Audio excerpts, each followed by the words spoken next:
آزادی قسط نمبر 28 آزادی قسط نمبر 28 شہر میں 3 دن تک خون ریز ہنگامے جاری رہے۔ گلی کوچوں میں مسلح بھارتی فوجی دستوں سے جھڑپوں میں بہت سے کشمیری مسلمان شہید اور درجنوں زخمی ہو چکے تھے، جبکہ مختلف مقامات پر 20 بھارتی فوجی مجاہدین کے ہاتھوں جہنم واصل ہو چکے تھے۔ گلریز، نیلم اور طارق کو اس مکان میں چھوڑ کر اسی رات غائب ہو گیا تھا۔ اس مکان میں ایک 70 سالہ بوڑھے کے علاوہ 2 عورتیں تھیں۔ بوڑھے کا نام عثمان تھا۔ وہ اگرچہ خاصا بوڑھا تھا، لیکن اس کا حوصلہ جوانوں سے زیادہ بلند تھا۔ عورتوں میں سے ایک کی عمر 35 کے لگ بھگ رہی ہوگی۔ وہ عثمان کی بہو رضیہ تھی، جس کا شوہر 2 سال پہلے بھارتی فوجیوں کے ہاتھوں شہید ہو چکا تھا۔ دوسری عورت کا نام غزالہ تھا۔ اس کی عمر 24-25 کے لگ بھگ رہی ہوگی۔ وہ بوڑھے عثمان کی بیٹی تھی، جس کی منگنی ہو چکی تھی، لیکن اس کا منگیتر پچھلے چند مہینوں سے لاپتہ تھا۔ اس کے بارے میں وقتاً فوقتاً مختلف باتیں سننے میں آتی رہتی تھیں۔ کبھی تو یہ سننے میں آتا کہ وہ بھارتی فوجیوں کی قید میں ہے اور اسے چند دیگر مجاہدین کے ساتھ کسی نامعلوم مقام پر رکھا گیا ہے۔ کبھی یہ سننے میں آتا کہ اسے تشدد کر کے شہید کیا جا چکا ہے۔ غزالہ کو بہرحال یقین تھا کہ اس کا منگیتر زندہ ہے اور ایک نہ ایک دن واپس ضرور آئے گا۔ 3 دن سے اگرچہ شہر کے کسی وقفے کے بغیر کرفیو جاری تھا، لیکن اس کے باوجود شہر کے مختلف علاقوں میں ہنگامے بھی جاری رہے تھے۔ کرفیو یا اور کوئی قانون اب ان کشمیری مجاہدین کا راستہ نہیں روک سکتا تھا۔ وہ ایک ایسا طوفان بن چکے تھے جسے کوئی طاقت نہیں روک سکتی تھی۔ گلریز کے جانے کے بعد اس کی طرف سے کوئی اطلاع نہیں ملی تھی۔ طارق نے اس دوران باہر نکلنے کی کوشش کی تھی، مگر بوڑھے عثمان نے اسے سختی سے روک دیا تھا۔ گلریز مجھے تمہارے بارے میں سب کچھ بتا چکا ہے، عثمان نے کہا۔ تمہارا زندہ سلامت سری نگر پہنچنا بے حد ضروری ہے۔ تمہاری حفاظت ہم پر فرض ہے۔ 1-2 دن رک جاؤ، حالات پرسکون ہوتے ہی تمہیں سری نگر روانہ کر دیا جائے گا۔ طارق گہرا سانس لے کر رہ گیا تھا۔ ظاہر ہے وہ عثمان سے کوئی بحث نہیں کر سکتا تھا۔ اگر نیلم اس کے ساتھ نہ ہوتی تو وہ عثمان کو بتائے بغیر چپکے سے باہر نکل جاتا۔ سری نگر کے راستے اس کے لیے اجنبی نہیں تھے۔ اس کی تو زندگی ہی اس وادی کے نشیب و فراز میں گھومتے ہوئے گزری تھی۔ وہ نیلم کی وجہ سے مجبور تھا۔ نیلم کو باحفاظت گلمرگ پہنچانا اس کی ذمہ داری تھی۔ وہ اسے اکیلا نہیں چھوڑ کر جا سکتا تھا۔ وہ چوتھے دن کی شام تھی۔ اندھیرا ابھی پوری طرح نہیں پھیلا تھا۔ رضیہ آنگن کے کونے میں چولہے کے پاس بیٹھی کھانا تیار کر رہی تھی۔ غزالہ اور نیلم قریب ایک جھلنگا سی چارپائی پر بیٹھی باتیں کر رہی تھی۔ عثمان بابا گھر پر نہیں تھے۔ طارق چھت پر تھا۔ اس 2 منزلہ مکان کی تعمیر میں زیادہ تر لکڑی استعمال کی گئی تھی۔ اوپر کی منزل تو مکمل طور پر لکڑی سے بنی ہوئی تھی۔ نیلم رات کو نیچے غزالہ کے کمرے میں سوتی تھی، جبکہ طارق کو اوپر کی منزل پر کمرہ دے دیا گیا تھا۔ اوپر بھی 2 کمرے تھے اور ان کے سامنے ایک چھوٹا سا صحن بھی تھا۔ طارق اپنے کمرے میں بیٹھا ریڈیو پر کوئی ایسا اسٹیشن سیٹ کرنے کی کوشش کر رہا تھا جہاں سے خبریں آ رہی ہوں، لیکن اس وقت شاید کسی بھی اسٹیشن پر خبروں کا پروگرام نہیں تھا۔ وہ کرسی پر بیٹھا قدرے آگے کو جھکا میز پر رکھے ریڈیو کا بٹن گھما رہا تھا کہ ایک کان پھاڑ دینے والا دھماکہ ہوا۔ دھماکہ اس قدر زوردار تھا کہ فضا تک لرز اٹھی۔ مکان کی دیواریں یوں لرز اٹھی جیسے اس کے اوپر آ گریں گی۔ جو لگتا تھا جیسے یہ دھماکہ بہت قریب ہوا ہو۔ طارق دوڑ کر کمرے سے نکل آیا اور صحن میں کھڑے ہو کر چاروں طرف دیکھنے لگا۔ آس پاس بھی 2 منزلہ مکان تھے۔ وہ تختوں کی سیڑھیوں پر دوڑتا ہوا اپنے کمرے کی چھت پر پہنچ گیا۔ دائیں طرف غالباً شہر کے مرکزی چوراہے سے شعلوں اور دھوئیں کے بادل اٹھتے نظر آ رہے تھے۔ دھماکے کی بازگشت اگرچہ ختم ہو چکی تھی، لیکن فائرنگ کی آوازوں سے فضا ابھی تک گونج رہی تھی۔ طارق چھت پر کھڑا تشویش آمیز نگاہوں سے شعلوں اور دھوئیں کے بادلوں کو دیکھتا رہا، پھر چھت سے اتر کر نچلے صحن میں آ گیا۔ غزالہ وغیرہ بھی کچھ بدحواس سی نظر آ رہی تھی۔ کیا ہوا؟ یہ دھماکہ کہاں ہوا ہے؟ رضیہ نے پوچھا۔ دھماکہ غالباً مرکزی چوک پر ہوا ہے۔ شعلے اور دھواں اسی طرف سے اٹھتا نظر آ رہا ہے، طارق نے بتایا۔ خدا خیر کرے، ایسا زبردست دھماکہ پہلے کبھی نہیں ہوا، رضیہ بولی۔ میں معلوم کر کے آتا ہوں، طارق نے کہا اور اوپر کے کمرے سے سب مشین گن لے آیا۔ اس نے بیرونی دروازے کی طرف 2-3 قدم ہی اٹھائے تھے کہ گلی میں دوڑتے قدموں اور شور کی آواز سنائی دی۔ اس کے ساتھ ہی فائرنگ کی آوازیں گونجنے لگی۔ رضیہ ایک جھٹکے سے چولہے کے سامنے سے اٹھ گئی۔ غزالہ دوڑ کر اندر سے رائفلیں نکال لائی۔ اس نے ایک رائفل نیلم کے ہاتھ میں تھما دی اور ایک رضیہ کی طرف اچھال دی۔ رضیہ نے بڑے ماہرانہ انداز میں رائفل کو ہوائی میں پکڑ لیا۔ ٹھیک اسی لمحے دروازہ ایک دھماکے سے کھلا اور 2 نوعمر لڑکے اندر داخل ہوئے۔ ان میں سے ایک کی عمر 16 اور دوسرے کی 18 سال کی قریب رہی ہوگی۔ ان میں سے ایک کے پاس پستول تھا اور دوسرے کے ہاتھ میں خنجر۔ کیا ہوا افسر؟ یہ دھماکہ کہاں ہوا تھا؟ رضیہ نے ایک لڑکے سے پوچھا۔ وہ یقیناً ان دونوں کو جانتی تھی۔ ہم نے فضل ہانپتے ہوئے بولا، فوج کے اسلحے کا ڈپو اڑا دیا ہے۔ آج صبح فوج نے شہر کے مرکزی چوراہے پر بہت بڑا مورچہ بنا کر وہاں گولہ بارود کا انبار لگا دیا تھا۔ ہم صبح سے موقع کی طاق میں تھے اور آخرکار اس وقت ہمیں موقع مل گیا۔ صادق اور اسماعیل بھارتی فوج کی فائرنگ سے شہید ہو گئے ہیں۔ رحمت، رشید اور اکرام دوسری طرف نکل گئے ہیں۔ میں اور ابراہیم اس طرف آگے ہیں۔ 3-4 فوجی ہمارا پیچھا کر رہے تھے۔ طارق دل میں مسکرا دیا۔ صرف 7 نومر لڑکوں نے بھارتی فوج کے اسلحے کا ڈبو اڑا دیا تھا۔ یہ سب کے سب نومر تھے، لیکن ان کا جذبہ جہاد جوان تھا۔ انہوں نے وہ کارنامہ انجام دیا تھا جس کے لیے شیر کا جگر چاہیے۔ طارق یہ سوچے بغیر نہیں رہ سکا تھا کہ اس قوم کو طاقت کے بلبوتے پر غلام بنا کر رکھا جا سکتا ہے، جس کے نومر لڑکے بھی سر پر کفن باندھے آتش نمرود میں کود پڑنے کو ہر وقت تیار رہتے ہوں۔ اسے فخر تھا کہ یہ اس کی قوم کے بچے تھے۔ تم لوگ یہی رکو، میں باہر جا رہا ہوں۔ طارق دروازے کی طرف لپکا۔ میں بھی آپ کے ساتھ چلوں گا، فضل نے کہا۔ اس کے ہاتھ میں خنجر تھا۔ رضیہ نے آگے بڑھ کر اس کے ہاتھ سے خنجر لے لیا اور اپنی رائفل اس کے ہاتھ میں تھما دی۔ پھر وہ دوڑ کر کمرے سے ایک اور رائفل لے آئی۔ غزالہ اور نیلم دوڑتی اوپر کی منزل پر چلی گئی۔ ایک کمرے کے سامنے گلی کی طرف 3-4 فٹ چوڑی بالکونی نکلی ہوئی تھی۔ وہ اس بالکونی میں مورچہ سنبھال کر بیٹھ گئی۔ یہیں سے گلی پر نگاہ رکھی جا سکتی تھی۔ رضی نے دوسرے لڑکی کے ساتھ مل کر نچلے دروازے پر مورچہ سنبھال لیا تھا۔ طارق اور فضل گلی میں نکل آئے۔ فائرنگ کی آوازیں سن کر تمام گھروں کے دروازے بند ہو گئے تھے اور گلی سنسان ہو گئی تھی۔ شام کا اندھیرا پھیل چکا تھا، لیکن تاریکی اتنی گہری نہیں تھی کہ چند گز کے فاصلے تک دیکھا نہ جا سکتا۔ وہ دونوں دوڑتے اس جگہ پہنچ گئے جہاں دوسری گلی میں جانے کے لیے پتھر کی سیڑھیاں تھیں۔ وہ سیڑھیوں پر رک گئے اور متجسس نگاہوں سے ادھر ادھر دیکھنے لگے۔ فوجی یہی کسی گلی میں ہوں گے، وہ شاید ہمیں اس طرف آتے نہیں دیکھ سکے تھے، فضل نے کہا۔ طارق ابھی کوئی جواب نہ دے پایا تھا کہ نشیبی گلی کے ایک مکان سے نسوانی چیخوں کی آوازیں سنائی دینے لگی۔ چیخوں کی وہ آوازیں کم از کم 2 عورتوں کی تھیں۔ طارق اور فضل نے ایک دوسرے کی طرف دیکھا اور دوڑتے ہوئے سیڑھیاں اترتے چلے گئے۔ نیچے اترتے ہی وہ دائیں طرف کی گلی میں مڑ گئے۔ چیخوں کی آوازیں اسی گلی کے تیسرے مکان سے آ رہی تھیں۔ دروازہ کھلا ہوا تھا۔ طارق سب مشین گن سنبھالے دندناتا ہوا اندر گھس آیا۔ وہ 3 بھارتی فوجی تھے۔ ان میں سے 2 نوجوان لڑکیوں کو گھسیٹنے کی کوشش کر رہے تھے۔ ان میں سے ایک لڑکی کی عمر 13 اور دوسری کی 16-17 برس کے لگ بھگ رہی ہوگی۔ ان دونوں کے لباس تار تار ہو چکے تھے اور وہ تقریباً برہنہ ہو رہی تھی۔ ایک بوڑھی عورت، ایک بوڑھا مرد ایک کونے میں کھڑے چیخ رہے تھے۔ تیسرے فوجی نے انہیں آٹومیٹک رائفل کی زد پر لے رکھا تھا۔ انہیں چھوڑ دو کتو، طارق دھاڑا۔ تیسرے بھارتی فوجی نے بدحواس ہو کر فائر کھول دیا۔ اسے شاید اس مداخلت کی توقع نہیں تھی۔ اس کے سب مشین گن سے نکلے اور برسٹ نے بوڑھے کا جسم چھلنی کر دیا۔ طارق نے اس فوجی کو باڑ پر رکھ لیا جس نے بوڑھے کا جسم چھلنی کیا تھا۔ دوسرے لمحے اس کا جسم بھی چھلنی ہو چکا تھا۔ دوسرے فوجی بھی لڑکیوں کو چھوڑ کر اپنے اپنی رائفلیں سنبھالنے لگے۔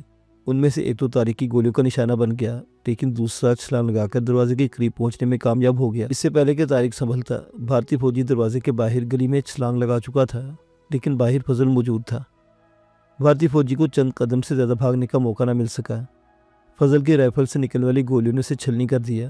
فضل نے دوڑ کر اس کی رائفل اٹھا لی۔ دونوں لڑکیاں زمین پر پڑی ابھی تک چیخ رہی تھی۔ طارق نے آگے بڑھ کر باری باری ان دونوں کو اٹھایا۔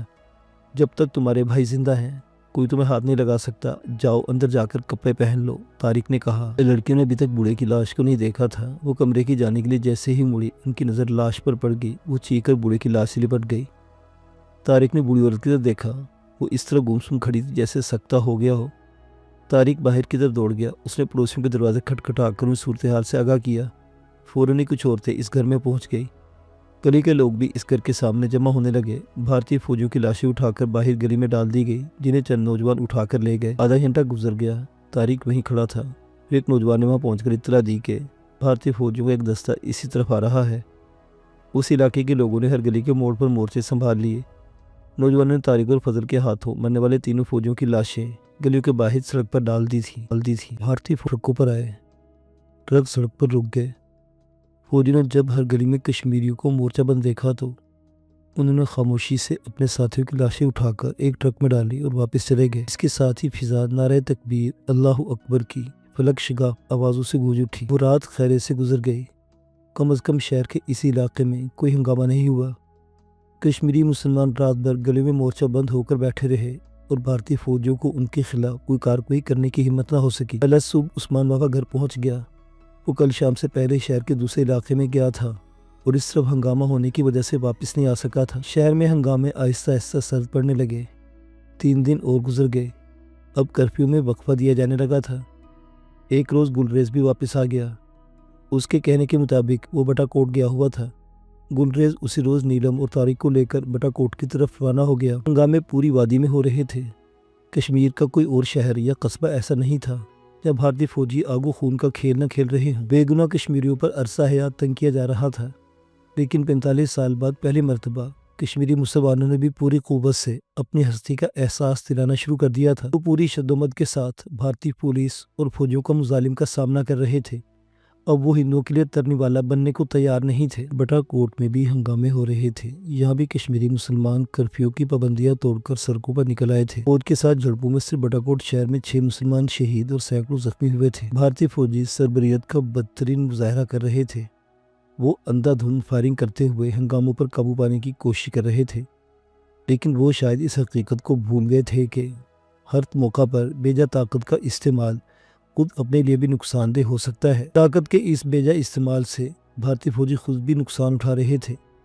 کشمیری مسلمان اب طاقت کا جواب طاقت سے دے رہے تھے۔ صرف بٹاکوٹ شہر میں صبح سے شام تک 11 بھارتی فوجی کشمیری مسلمانوں کے ہاتھوں کتے کی موت مارے جا چکے تھے۔ بٹاکوٹ میں رات کو بھی ہنگامے جاری رہے۔ رات کے آخری پہر مجاہدین نے شہر سے چند میل دور اس بھارتی فوجی قافلے پر حملہ کر دیا جو سری نگر سے آ رہا تھا۔ اس قافلے میں 5 بڑے ٹرک اور 2 جیپیں شامل تھیں۔ 2 ٹرکوں میں گولہ بارود اور 3 میں فوجی تھے۔ جیپوں میں بھی 6 فوجی سوار تھے۔ یہ قافلہ جیسے ہی ایک تنگ سے پہاڑی درے میں داخل ہوا، پہلے سے گھات لگا کر بیٹھے مجاہدین نے اللہ اکبر کا فلک شگاف نعرہ لگاتے ہوئے قافلے پر حملہ کر دیا۔ یہ حملہ اس قدر اچانک تھا کہ بھارتی فوجوں کو سنبھلنے کا موقع نہیں مل سکا۔ مجاہدین کی اس حملے میں دونوں ٹرکوں پر لدے ہوئے گولہ بارود کا ذخیرہ مکمل طور پر تباہ ہو گیا، جبکہ 7 فوجی بھی جہنم واصل ہو گئے۔ مجاہدین اپنی کارروائیاں مکمل کرتے ہی رات کی تاریکی کا فائدہ اٹھاتے ہوئے پہاڑوں میں روپوش ہو گئے تھے۔ بٹاکوٹ میں انہوں نے چند گھنٹے ہی قیام کیا اور پھر ستور کی طرف روانہ ہو گئے۔ وہ ایسے دشوار گزار پہاڑی راستوں پر سفر کر رہے تھے جہاں بھارتی دستوں سے ٹکراؤ کا اندیشہ نہیں تھا۔ سری نگر سے تقریباً 30 میل کے فاصلے پر واقع ستور شہر بھی ہنگاموں کی لپیٹ میں تھا۔ وہ لوگ شام کے وقت شہر کی نواح میں پہنچے۔ اندھیرا پھیلنے تک وہ جنگل میں چھپے رہے اور پھر رات کا اندھیرا پھیلتے ہی شہر میں داخل ہو گئے۔ انہیں شہر میں زیادہ اندر تک نہیں آنا پڑا۔ ان کی منزل وہ مکان تھا جو ایک پہاڑی ڈھلان پر واقع تھا۔ مکان ایک مستطیل چٹان پر بنایا گیا تھا۔ مکان کی 2 دیواریں عمودی چٹان پر مشتمل تھیں۔ مکان کی تعمیر سے پہلے کرشکر ہموار کر لیا گیا تھا۔ اس مکان کی تعمیر میں بھی زیادہ تر لکڑی ہی استعمال کی گئی تھی اور یہ 2 منزلہ مکان تھا۔ اس کے آس پاس اور بھی مکان تھے۔ ان ٹینوں سے نشیب میں شہر کی سڑکوں پر آمد و رفت کے لیے ڈھلوانی راستے بنے ہوئے تھے۔ کہیں کہیں چٹانوں کو کاٹ کر پتھریلی سیڑھیاں بھی بنائی گئی تھیں۔ وہ مکان کے کمرے میں پہنچے تو وہاں 5-6 آدمیوں کو دیکھ کر طارق چونکے بغیر نہ رہ سکا۔ ان میں 3 کو تو وہ اچھی طرح جانتا تھا۔ وہ اس کے لبریشن فرنٹ کے ساتھی تھے، 2 اس کے لیے اجنبی تھے، لیکن ایک چہرے پر نظر پڑتے بری طرح اچھل پڑا۔ وہ رحمان بابا تھا، لبریشن فرنٹ کا سربراہ۔ رحمان بابا کا نام فرنٹ کے اکثر مہمات اور آپریشنز کے طور پر استعمال ہوتا تھا۔ رحمان بابا کی عمر 80 سے کچھ اوپر رہی ہوگی۔ سفید داڑھی، سر کے بال سفید اور بھویں تک برف کی طرح سفید تھی، لیکن اس عمر میں بھی ان کی صحت قابل رشک تھی۔ چہرے پر سیب کی سی سرخی اور آنکھوں میں ستاروں جیسی چمک تھی جن سے عزم و ولولہ جھلکتا تھا۔ ہندوستان کی تقسیم سے لے کر اب تک رحمان بابا کی زندگی اپنے وطن کی آزادی کے لیے جہاد کرتے ہی گزری تھی۔ ان کے جسم پر زخموں کے لاتعداد نشان تھے۔ زخموں کے یہ نشان رحمان بابا کے لیے بہادری اور شجاعت کے وہ تمغے تھے جنہیں وہ بڑے فخر سے دکھایا کرتا تھا۔ رحمان بابا نے آگے بڑھ کر طارق کو سینے سے لگا لیا۔ تمہیں دیکھ کر بے حد خوشی ہو رہی ہے۔ تم نے دہلی میں جو کارنامے انجام دیے ہیں وہ کشمیر کی آزادی کی تاریخ میں سنہرے روپ میں لکھے جائیں گے۔ اور بیٹی، اس نے طارق کو ہٹا کر نیلم کو سینے سے لگا لیا، دختران کشمیر کو تم پر ہمیشہ فخر رہے گا۔ جس قوم میں تم جیسی بیٹیاں ہوں اسے دنیا کی کوئی طاقت شکست نہیں دے سکتی۔ کمرے میں موجود دوسرے مجاہدین نے بھی طارق سے بڑی گرم جوشی سے معانقہ کیا اور نیلم کے سر پر ہاتھ پھیرا۔ ادھم پور میں تم دونوں نے فوجی چوکی جس طرح تباہ کی وہ بھی قابل تعریف ہے۔ ایک مجاہد نے باری باری دونوں کی طرف دیکھتے ہوئے کہا۔ طارق و نیلم خاموش رہے۔ اس دوران قہوہ آ گیا اور وہ لوگ قہوے کی چسکیاں لیتے ہوئے تازہ ترین صورتحال پر گفتگو کرتے رہے اور آخرکار 10 بجے کے قریب یہ ملاقات ختم ہو گئی۔ رحمان بابا نے ان تمام مجاہدین کو صبح 8 بجے اسی مکان میں طلب کر لیا تھا تاکہ آئندہ کے لیے لاہ عمل تیار کیا جا سکے۔ طارق اور نیلم کے لیے اسی مکان میں رات گزارنے کا انتظام کیا گیا تھا۔ رحمان بابا بھی یہی تھا۔ رات کے کھانے کے بعد وہ ایک اندرونی کمرے میں آ گئے۔ ان کا میزبان طاہر علی بھی ان کے ساتھ تھا۔ طارق نے وہ کاغذات نکال کر رحمان بابا کے سامنے رکھ دیے جنہیں اس نے اب تک اپنی جان سے بھی زیادہ عزیز رکھا ہوا تھا۔ ان کاغذات کا مطالعہ میں بعد میں اطمینان سے کروں گا، پہلے یہ تم بتاؤ کہ ان کی پلاننگ کیا ہے؟ رحمان بابا نے کہا۔ بھارت کی حکومت نے دراصل 2 طرح کی پلاننگ کی ہے، طارق نے کہا۔ ایک منصوبہ ان کاغذات میں ہے اور یہ کاغذات حاصل کرنے کے لیے نیلم نے نہایت اہم کردار ادا کیا ہے۔ حقیقت یہ ہے کہ اگر نیلم نہ ہوتی تو یہ کاغذات ہمیں کہیں بھی نہیں مل سکتے تھے۔ مجھے نیلم کی کارکردگی پر فخر ہے، اس کی ذہانت اور جذبہ جہاد سے متاثر ہو کر ہی میں نے 5 سال پہلے اسے دہلی بھیجا تھا۔ مجھے اسی وقت یقین تھا کہ نیلم ہمیں مایوس نہیں کرے گی، رحمان بابا نے کہا۔ اور دوسرا منصوبہ بھارت نے اسرائیلی انٹیلیجنس موساد کے تعاون سے شروع کیا ہے، اس کی تفصیل ان کاغذات میں موجود ہے۔ طارق نے کاغذات کی طرف اشارہ کیا۔ دہلی میں اسرائیلی انٹیلیجنس موساد کے تعاون سے قائم ہونے والے ٹریننگ کیمپ کی تباہی کے بعد اگرچہ بھارت اور اسرائیل نے اس منصوبے کو ختم کرنے کا اعلان کر دیا تھا، لیکن در حقیقت چند تبدیلیوں کے ساتھ ان کا یہ منصوبہ تیاری کے مرحلے طے کرتا رہا۔ یہ کاغذات حاصل کرنے میں دہلی کے گلاب الدین نامی ایک مسلمان نوجوان نے مرکزی کردار ادا کیا، لیکن افسوس کہ اب وہ اس دنیا میں نہیں رہا۔ میرے اور نیلم کے دہلی سے فرار کے بعد پولیس نے شاہ رخ کے اڈے پر چھاپا مارا تو گلاب الدین بھی پولیس مقابلہ کرتے ہوئے شہید ہو گیا تھا۔ مجھے اس سلسلے میں تمام تفصیلات معلوم ہو چکی ہیں، رحمان بابا نے کہا۔ ہمیں اپنے ان ساتھیوں کے بچھڑنے کا افسوس ہے۔ بہرحال طارق نے بات جاری رکھتے ہوئے کہا، نیلم کے ذریعے حاصل ہونے والے کاغذات میں جو منصوبہ تیار کیا گیا ہے، اس کے مطابق بھارت کی حکومت وادی کشمیر میں 3rd آپریشن کے نام سے ایک نئی سازش کو عملی جامہ پہنانے والی ہے۔ یہ تو ساری دنیا ہی جانتی ہے کہ اقوام متحدہ کی قراردادیں ہی وہ مضبوط بنیادیں ہیں جن کی وجہ سے مسئلہ کشمیر اب تک زندہ ہے، لیکن اب بھارت ان قراردادوں سے جان چھڑانے کی بھرپور کوشش کر رہا ہے۔ بھارت نے اپنے حامی امریکی اور مغربی ممبران پارلیمنٹ کے ذریعے اقوام متحدہ کی ان قراردادوں کے خلاف ایک باقاعدہ مہم شروع کر رکھی ہے۔ دوسری طرف کشمیر میں بھی 3rd آپریشن کے نام سے مہم شروع کرنے کی تیاری کی جا رہی ہے۔ اس 3rd آپریشن کا مقصد یہ ہے کہ پاکستانیوں اور کشمیریوں کا ایک ایسا طبقہ تیار کیا جائے جو اقوام متحدہ کی قراردادوں سے دستبرداری کی مہم چلائے اور خود مختار کشمیر کا نعرہ بلند کیا جائے۔ بھارت اس 3rd آپریشن کے ذریعے جو مقاصد حاصل کرنا چاہتا ہے، ان میں خاص یہ ہیں۔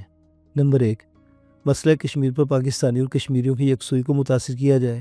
نمبر 2، کشمیریوں کی تحریک جہاد کو مسلم امہ کے جہاد کے بجائے نیشنلزم کی تحریک میں بدل دیا جائے تاکہ پوری دنیا کے مسلمان اس جہاد میں حصہ لینے سے محروم ہو جائیں اور کشمیری مسلمان تنہا رہ جائیں۔ نمبر 3، کشمیریوں کی جہادی اور سیاسی لیڈرشپ کو باہم دست و گریباں کر دیا جائے۔ اور نمبر 4، کشمیریوں کو پاکستان کی مدد سے محروم کر دیا جائے۔ جب کشمیری عوام علیحدگی کی بات کریں گے تو پاکستان کے عوام سوچنے پر مجبور ہو جائیں گے، وہ کشمیریوں کی مدد کیوں کریں؟ یہ وہ مقاصد جو بھارت 3rd آپریشن کے ذریعے حاصل کرنا چاہتا ہے۔ ٹھیک کہتے رحمان بابا نے اس کے خاموش ہونے پر کہا۔ حقیقت یہ ہے کہ بھارت کے اس منصوبے 3rd آپریشن پر عمل درآمد شروع ہو چکا ہے۔ ہمارے بعض لیڈر نادانستہ طور پر اور بعض بھارت کے اعلیٰ بن کر خود مختار کشمیر کا نعرہ بلند کر چکے ہیں۔ یہ وہ لیڈر ہیں جو 1.5 اینٹ کی اپنی مسجدیں الگ بنائے بیٹھے ہیں۔ ان کے پیچھے مٹھی بھر خوش آمدیوں کے علاوہ اور کوئی نہیں۔ یہ تو خود اپنے آپ سے مایوس ہو چکے ہیں۔ نادانستگی میں خود مختار کشمیر کا نعرہ لگا کر وہ بھارت کے موقف کو تقویت پہنچا رہے ہیں۔ ان خود ساختہ لیڈروں کو اپنی سیاسی دکان چمکانے کے سوا اور کسی باتوں کی پرواہ نہیں ہوتی۔ انہیں نہ کشمیر سے کوئی ہمدردی ہے اور نہ کشمیریوں سے۔ ایک نام نہاد لیڈر نے تو یہاں تک کہہ دیا ہے کہ کشمیر کو کم از کم 5 سال کے لیے اقوام متحدہ کے زیر انتظام دے دیا جائے، لیکن میں سمجھتا ہوں کہ اگر اقوام متحدہ کی قراردادوں سے انحراف کیا گیا تو کشمیر کا مسئلہ کبھی حل نہ ہو سکے گا۔ جو قومیں اپنے حق کے لڑنا مرنا اور دشمن کے خلاف ڈٹ جانا نہیں جانتی، وہ آزادی کے چراغ کو کبھی روشن نہیں رکھ سکتی۔ اس لیے تحریک آزادی سے متعلق ہر شخص کو جاننا چاہیے کہ کشمیر کا حل اقوام متحدہ کی قراردادوں ہی کے مطابق ہوگا، اور اگر ایک مرتبہ بھی ان قراردادوں سے انحراف کیا گیا تو پھر مسئلہ کشمیر کی عالمی حیثیت جو مسلمہ ہے وہ ختم ہو جائے گی۔ آپ ٹھیک کہتے ہیں رحمان بابا، طارق نے اس کے خاموش ہونے پر کہا۔ لیکن کیا ان نام نہاد لیڈروں کو سمجھایا نہیں جا سکتا کہ وہ اس طرح کے اعلانات کر کے کشمیریوں کے کاز کو نقصان پہنچا رہے ہیں؟ یہ بہت مشکل ہے بیٹا، رحمان بابا نے گہرا سانس لیتے ہوئے جواب دیا۔ ماضی میں اس قسم کی کئی کوششیں کی جا چکی ہیں کہ تمام لیڈر ایک پرچم تلے جمع ہو کر اپنی تنظیموں کو آپس میں ضم کر کے ایک طاقت بن جائے، مگر سب اسی طرح بکھرے ہوئے ہیں کہ ان کی شیرازہ بندی ممکن نظر نہیں آتی۔